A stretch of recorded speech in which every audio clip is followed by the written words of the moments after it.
What's up? It is day 16 of our 100-day challenge, spending $100 a day on Facebook ads every day and putting it all on the credit card. The day is May 11th. We started April 25th. So we are coming up on being 20% of the way through the challenge. If you didn't watch the first video, our initial projections were that I would be able to close one client per week and have a customer acquisition cost of $700. We've blown past that. I've closed one client for $1,500 a month. So I'm also officially net negative $200, or almost. We're coming up on it. Now I'm going to show you what the leads are looking like that we're working right now and why I'm still not turning it off, and I'm not worried even though our numbers aren't looking great. So looking at the ad account really quick, just wanted to verify we have spent $1,673, so just shy of $1,700, and we've gotten 20 leads in so far. Again, if you hadn't watched the previous videos, there's like a tracking error, which has thrown off the entire thing now. But the real number is 20 leads, so I'm paying something like $83 a lead. Our initial projections were that I'd be paying $30 a lead.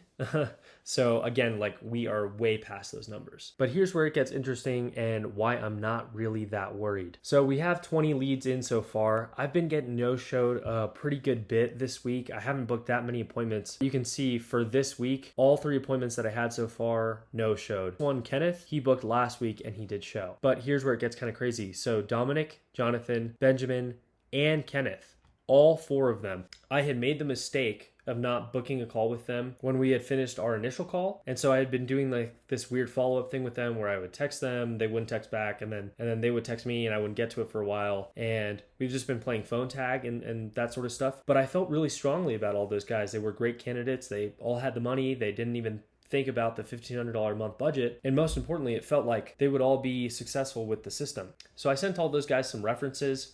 They were super into it. They just wanted to talk to some other people that I worked with. And then, so I had sent them those references, and then sort of like nobody had gotten back to me. That was sort of the middle of the week last week. And now, over the weekend, all 4 of them, Dominic, Jonathan, Benjamin, and Kenneth, have all gotten back to me, and I've scheduled a call with Kenneth and Dominic tomorrow. And then with Benjamin, I had a call with him earlier today, and we set up a launch call for Thursday, and I actually sent him over all the onboarding stuff. So I sent him the payment link, the contract, and everything he needs to get set up. So Benjamin was actually a close. It's like a soft close though, because I don't have the money in, so I'm not counting him as a hard close, but I have 4 potential closes right there. And to remind you, I charge $1,500 a month. So if I can close all 4 of those guys, that would be $6,000 a month in recurring revenue that I would have just picked up.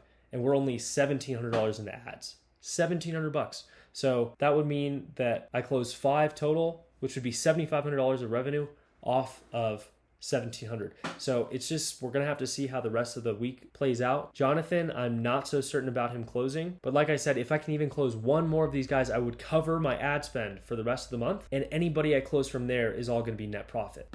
Also, if I'm able to close 2 more of these guys, then that would put us back on track for a weekly projection of closing 1 client a week. Now, Dominic I feel pretty strongly about, Kenneth I feel pretty strongly about, and Benjamin was the soft close. So I'll update you guys in a few days on how that goes, but I could be getting a massive influx of cash potentially this week. So yeah, that's what it's looking like. Now my lead cost has been rising, so I might have to go back and look at the campaign, but the thing is, with the way that I'm advertising, every single time that I make a sale, I'm actually able to report that information back to Facebook, and so it can optimize and get me even better leads. So every single sale I make is just gonna feed the system and be able to get me more clients, more high quality clients. Now, the reason I'm not batting an eye at that $83 lead cost is because I'm having such good conversations with people who have the money. And ultimately, I don't want to get too tied up in numbers like cost per lead or cost per showed appointment. All I care about is how much money that I put in versus how much money I get out ultimately. And that's something that I would tell you as well. As like, I was just talking with somebody the other day about me doing this business and stuff, and they were asking like, oh, how much money are you making? And whatnot. And I was like, yeah, I'm making okay money, but I've been spending a lot because I'm trying to grow the business. And they were just kind of shocked at how much I was spending. But people tend to get so fixated on the cost of something or how much you have to put into something versus what they're going to get out of it. And I would just urge you to make sure that you don't get stuck in that mindset. Always focus on what you can get out of something versus what you're losing. So as long as the thing that you're getting out of what you're doing is outweighing what you're putting into it, then it's a good deal and you should always take it. So I'm kind of coming at it from an optimist point of view, but I think at the end of the day, looking at things optimistically will actually net you better outcomes. I've seen it time and time again where I work with clients where the ones who are negative about everything, who are always bothering me about stuff, who are always so worried about things going bad, things always go bad for them and they always end up churning within 3 months. And the clients who focus on the good parts, who focus on what they can do and focus on what they'll get back out of putting in the work and putting in the money, those are the ones who end up making the most.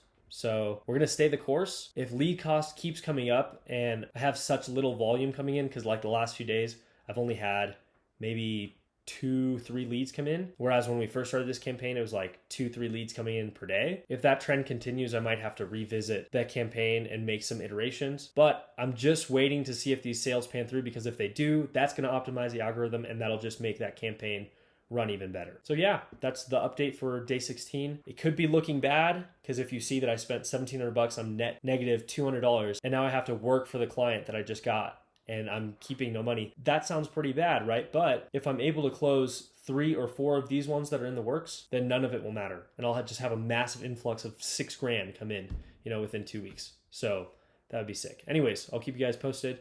And I'm thinking about making a video here soon where I show you guys exactly what I'm doing for my clients, just to kind of keep you guys in the loop and show you what my processes are and stuff like that, and just answer any questions. But yeah, thanks so much for watching.